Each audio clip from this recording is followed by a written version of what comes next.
Hey guys, welcome back to another video. In case you're new here, my name is Kim. This is Core Union, and I wanted to read a little bit about The Law and the Promise by Neville Goddard, and then I'm going to talk a little bit about you and the love of your life, your specific person, and how they love you just as much as you love them. So you really need to get over it. I love you, and I'm sorry, but it is literally, that is the old story. You just have to drop it. So before I do get into this, please do like, comment, share, and subscribe to my channel if you love my content.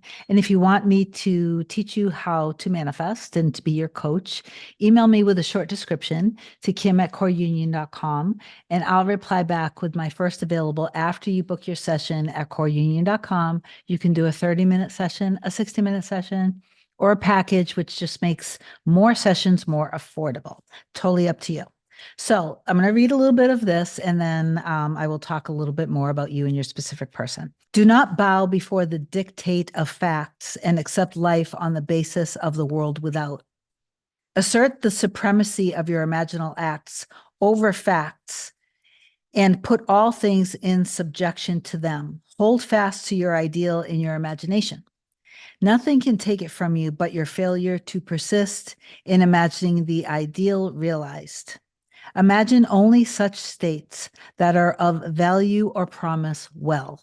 So, in other words, right there, the only state that you need to be focused on and imagining and feeling and thinking is the state of you being in a healthy and secure and loving relationship with your specific person. So that means that you are the version of you who's being fully loved, adored, and cherished, who's in trust, who is feeling safe, and who is loving being in this relationship. And if you are being that version of you, then you are also seeing your person in the state of trust, love, security, stability. And the two of you guys are healed, loving each other, trusting each other, wanting each other, putting each other first, being a priority in each other's lives, and loving life together. Okay? If you are constantly putting them down in your mind or seeing them as being less than in any way or shape, in any way, shape, or form, then you're not thinking of the ideal version of you being with the ideal version of them. It's that simple. So I'm going to keep reading. To attempt to change circumstances before you change your imaginal activity is to struggle against the very nature of things. There can be no outer change until there is first an imaginal change. Everything you do unaccompanied by an imaginal change is but futile readjustment of surfaces. Imagining the wish fulfilled brings about a union with that state, and during that union, you behave in keeping with your imaginal change. You behave in keeping with your imaginal change. Stop behaving from being the version of you that's in lack, desperation, and anxious, fearful energy in your 3D, because that is not you keeping with your imaginal change. This shows you that an imaginal change will result in a change of behavior. However, your ordinary imaginal alterations as you pass from one state to another are not transformations, because each of them is so rapidly succeeded by another in the reverse direction. So as soon as you start doing your inner work and you're feeling into being that version of you who's in the happy relationship with the highest and best version of your person, then that is rapidly succeeded by another in the reverse direction. So in other words, you started going into your fear again, and then you spiraled. So it's normal. So give yourself a break and don't be fearful that doing that is ruining it. I think that is literally sometimes all that you have to do. But whenever one state grows so stable as to become your constant mood, your habitual attitude, then that habitual state defines your character and is a true transformation. So when you have truly continued to persist in living from and thinking from, embodying the version of you who is in the happy, stable, secure, loving relationship, when you dominantly focus on that and not dominantly focus on all of the things that are going against you in the 3D, whether it be in your mind, in dreams, in fearful thoughts, worries, and doubts, or if things are actually being said or done in your 3D reality, It's your job and your only job to get back into the state of fulfillment as quickly as you can. But don't beat yourself up if you're spiraling or if you're hurting. Don't be afraid constantly that you're ruining everything, because that in itself is just you not being truly awakened to who you truly are. So how do you do it? Self-abandonment, that is the secret. You must abandon yourself mentally to your wish fulfilled in your love for that state. And in so doing, live in the new state and no more in the old state. You can't commit to yourself, you can't commit yourself to what you do not love. So the secret of self-commission is faith plus love. Faith is believing what is unbelievable. Commit yourself to the feeling of the wish fulfilled in faith that this act of self-commission will become your reality. And it must become a reality because imagining creates reality. When you take on this new identity of being the version of you who is in a loving, stable, secure, and harmonious relationship, who actually trusts yourself and trusts your person, who has the best version of your person, because the two of you guys are the best versions of each other, for each other, through each other, loving each other, being an amazing, incredible team. Stop thinking of yourself as being separate from your person and start seeing yourself as being one, because you are one. They're not separate from you, okay? You guys are in two different bodies, but you basically share the same consciousness. And me and Hannah have had proof of this over and over and over again, which is why I want to share this with you guys so much, which is why I don't want you to give up on your person. I want you to continue to persist in seeing the highest and best versions of you and them and the best relationship where you guys are, again, each other's equal and other half. You want to become the new version of you from the moment that you wake up in the morning. And just as we talk about being in states, so if you just want to consider two potential states, even though they're infinite, there's a state of you being, living from, thinking from, and feeling from the end of being in a happy relationship. And then there's the state of you in lack, in desperation, in distrust, in worry, in anxiousness. That is a state. And the more you stay in this state of desperation and anxiousness and distrust and in worry, you will continue to create from that state.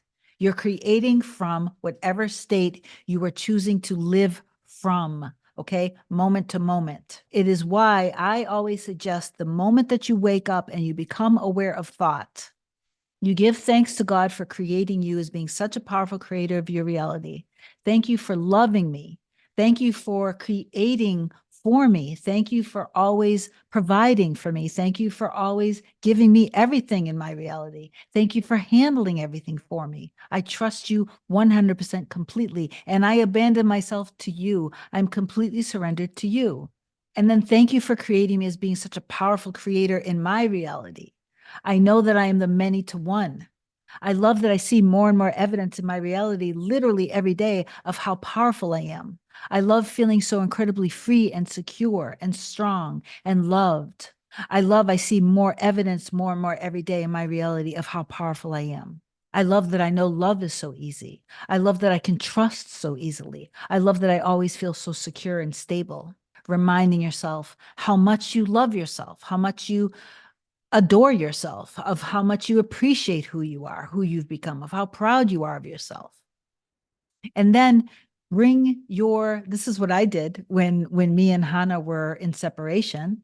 I would literally feel the weight of his body on top of me. And I would see us gazing in each other's eyes.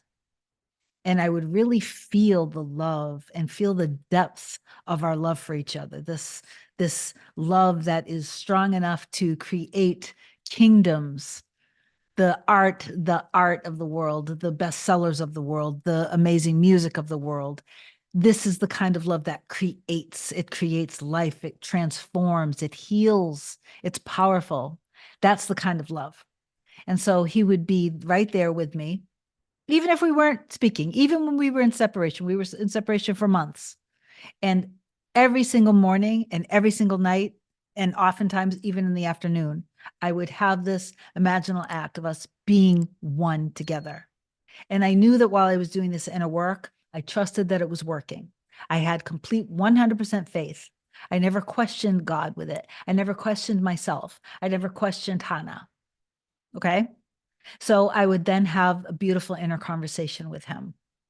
And as I was doing it, I knew, I didn't question, I knew that in that moment, everything that I'm feeling and experiencing of being in the end of being in the relationship, I knew that that existed. I didn't look at this inner conversation that I was having, the togetherness, the beautiful love, the intimacy, the absolute complete trust and stability and security that we had within each other, that we were each other's safe haven, that loving each other was literally heaven on earth.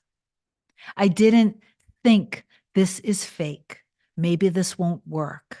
I don't really think this is working. I don't see any evidence of this. None of that. Those are the things, those are your limiting beliefs.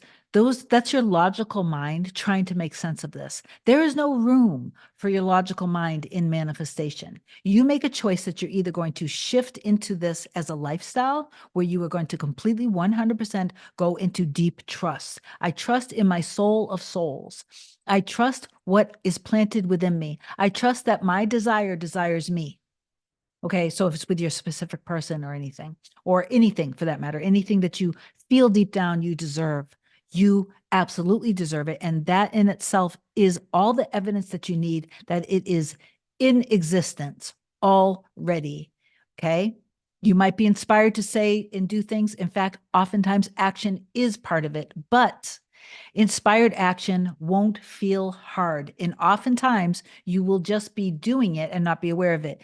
Sometimes you might realize, just like I was inspired to reach out to Hannah and to say things.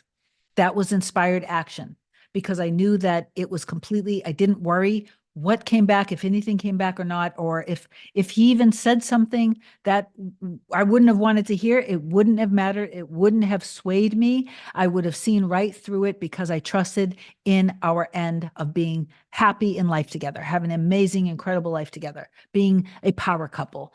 When we're together, we bring out joy in people. People see us together and they smile.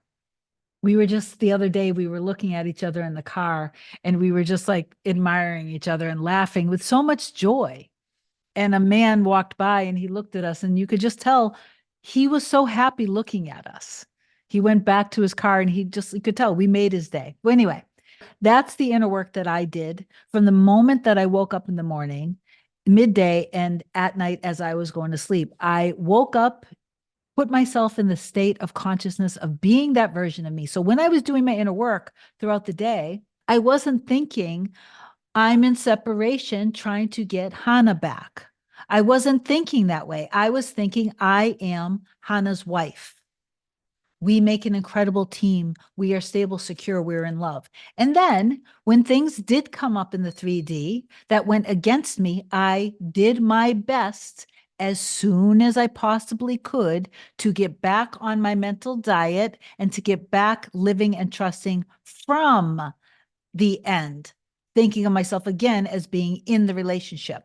Both of our fears and our triggers, everything was coming up on the surface. So I could make a conscious choice to either allow my past to control me and to dictate whether I can have this love or not.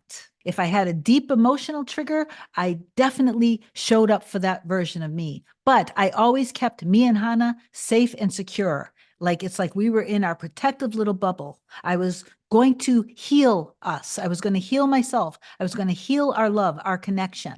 I was 100% faithful in that. And I trusted in it. So I always kept that safe and I just put it aside so I could do some inner work and some healing around the little part of me that was afraid to be hurt, that was afraid, that felt like I couldn't trust love, that was scared to be vulnerable. If I didn't have a deep trigger, I would just really catch it the moment that I would think of anything that opposed my end. I would literally just remind myself. And sometimes I would have maybe a group of little affirmations, and then I would imagine him right there with me, literally right there. Could be something as simple as, nope, we love each other, we adore each other, we are each other's safe haven, I'm everything that he's ever wanted, we love each other, we adore each other. And then I would literally just see him right there with me, like he was right there holding me, and I could feel him. And then throughout the day, dominantly, I would focus on the end of us being together, but throughout the day, no matter what I was doing, I would just close my eyes for a few seconds and imagine he was right there with me. So if I was going out for a walk in nature, I was holding his hand, I was looking over, and we looked at each other and we were laughing at each other. If I was taking a shower, I had music on that there were songs that he dedicated to me. I would either be listening to them or any song that was really in alignment with that kind of undying love. I would listen to it and I would imagine us holding each other. Even because now to this day, still, if I shower, I close my eyes and I feel myself, it's as if I can feel him. It's a very unique experience. And when I brought it up to him, he said, baby, that's not weird. I feel that all the time too. It's like we feel each other within each other. We know that we are like one. So even though you're in separation with your person, it is that level of oneness that you have to really, really, really trust in. Whatever the limiting beliefs that were coming up, you have to drop them and you have to go into trust. So what do? You have to see yourself as being trusting, secure, and ready, and seeing them as being trusting, secure, and ready. Okay. So stay in love, not in fear. Keep yourself in the state of having, not of lack. You're not being the version of you that is trying to get them back. You are the version of you who is in the relationship. I hope that this video helped you guys. I love you guys so much. Comment down below that you know that it's done, that you trust in the process, and that you're letting go of all old limiting beliefs. They're just not you anymore. So stop identifying with them so much, okay? Be who you were created to be, and that be who you were created to be, and that is powerful. That is all loving. Your true nature is love. It's divine. You're wealthy. You're secure. Okay. You deserve to have everything that you feel deep down in your soul that you deserve to have. So accept that that is true now and live and think from being that version of you now. Okay. I love you so much. I hope that this video helps you guys. Reach out if you need me, and I will talk to you soon. Bye.